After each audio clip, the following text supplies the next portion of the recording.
बंधु माने आजिरो एही कार्यक्रम को आपण मानक स्वागत।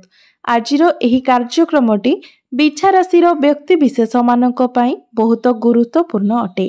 कारण एही दोल पूर्णिमा तथा होली परठारु आपणकर जीवन संपूर्ण भावरे बदलिबाको जाउछि। आपणक जीवन रे एक नूतन परिवर्तन आसीबाको जाउछि।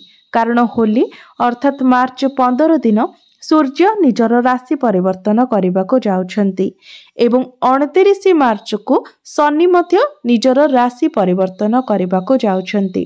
तो बंधु माने शनि कोनोसी एक राशि रे सबुठारु दीर्घ समय पर्यंत रही थांती। कारण शनि गोटे राशि रे 2.5 वर्ष पर्यंत रही थांती। तो 2.5 वर्ष परे शनि निजर राशि परिवर्तन करने जाउछंती। एहा फଳରେ आपणकर जो शनि अढ़े चली तार समाप्ति हेबाको जाउछि, जहा फଳରେ आपणक जीवन रे एक खूब बड़ परिवर्तन हेबाको जाउछि। आपणकर स्वास्थ्य, शिक्षा, प्रेम जीवन, वैवाहिक जीवन, भाग्य, कैरियर एवं व्यापार वाणिज्य उपरे एहार बहुत बड़ प्रभाव पड़िबाको जाउछि। तो बंधु माने एही दोल पूर्णिमा परे आपणक जीवन रे केउ सबु परिवर्तन हेबाको जाउछि, केउ सबु बड़ घटना गुड़िक आपणक जीवन रे घटिबाको जाउछि, से विषय रे जानिबा पई आपण माने भिडियोटी को स्किप न करी शेष पर्यंत निश्चय देखंतु। एवं आपणकर जदि बिच्छा राशि होई थाए तेबे भिडियोटी को लाइक करी चैनल टी को सब्सक्राइब करि दियंतु। कमेंट बॉक्स रे भक्ति एवं श्रद्धार सहित जय श्री कृष्ण निश्चय लिखंतु। तो बंधु माने आसंतु आरंभ करिबा आजिर एही कार्यक्रम को, जहाँकि जन्म राशि एवं चंद्र राशि उपरे आधारित अटे। तो राशि चक्रर 12 गोटी राशि मध्यरु अष्टम राशि हेउची बिछा राशि। तो बंधु माने आपणक कुंडलीर चतुर्थ भावरे विराजमान अछंती शनि एवं सूर्य। तेबे 15 मार्च को अर्थात होली दिन सूर्य निजर राशि परिवर्तन करी आपणकर पंचम भाव को चलन करिवे एवं 29 मार्च को शनि मध्य आपणकर पंचम भाव को चलन करिवे। तेबे आपणकर पंचम भावरे विराजमान अछंती राहु, शुक्र एवं बुध। आपणकर सप्तम भावरे विराजमान अछंती देवगुरु बृहस्पति। अष्टम भावरे विराजमान अछंती मंगल एवं आपणकर एकादश भावरे विराजमान अछंती केतु। तो सर्वप्रथमे आसंतु जानि नेबा आपणकर स्वास्थ्य किपरि रहिबो एही दोल पूर्णिमा परे। तेबे आपणकर कुंडलीर प्रथम भावटी होइथाय आपणकर स्वास्थ्यर भाव, आपणक इम्यूनिटी सिस्टम रो भाव एवं आपणकर प्रथम भावर अधिपति हेउछंती मंगल।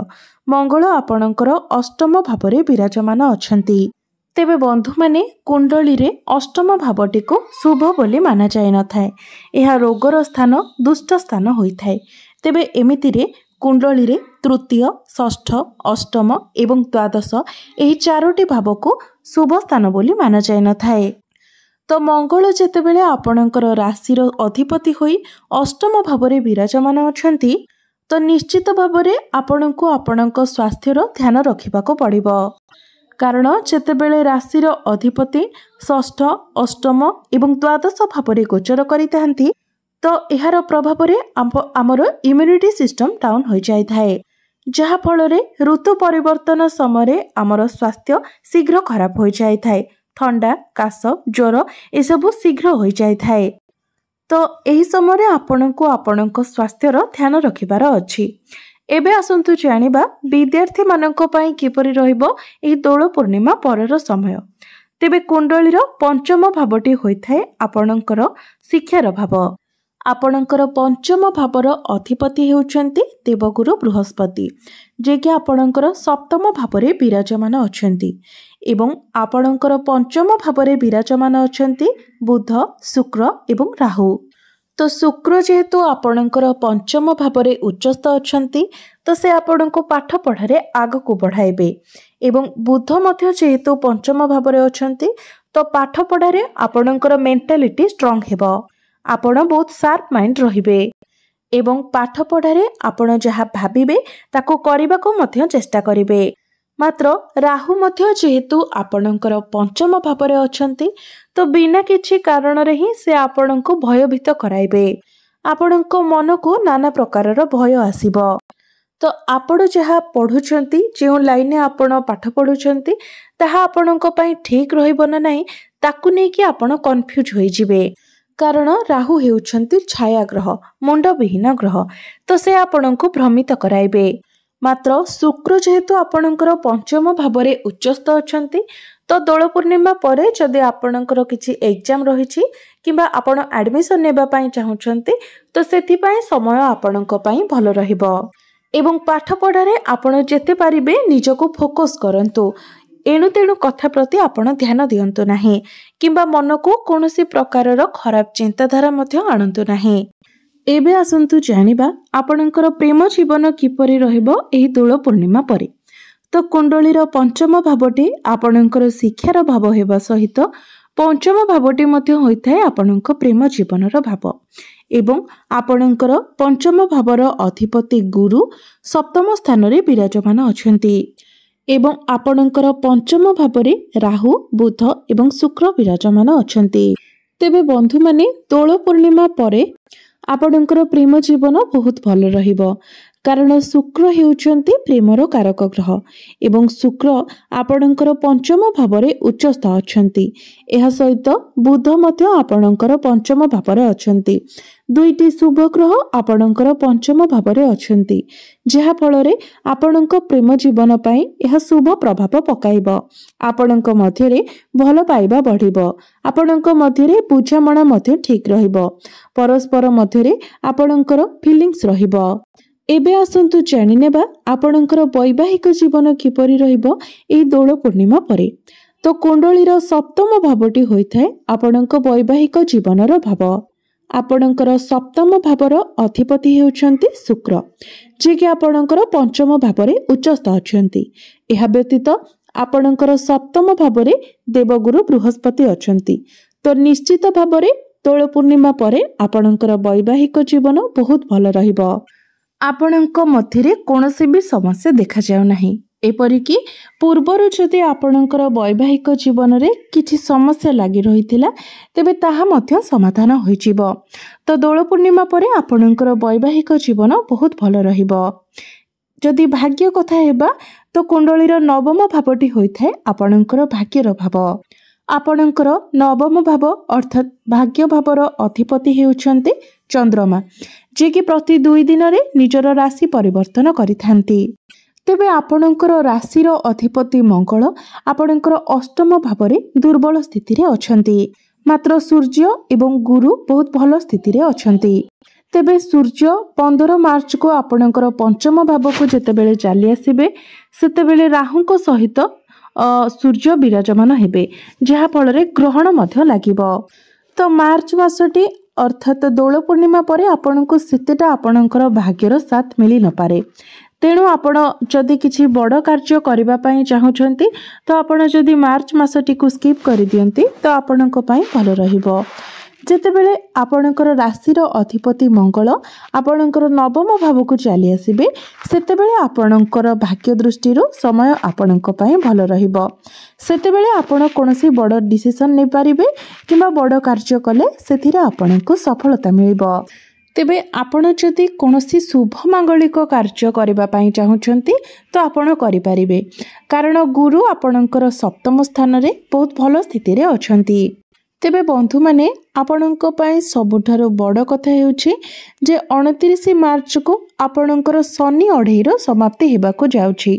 जेतेबेले शनि कुंभ राशि रु मीन राशि को प्रवेश करिवे आपणकर चतुर्थ भावरु पंचम भाव को चलन करिवे तो आपणकर शनि अढेईर समाप्ति होइजिबो।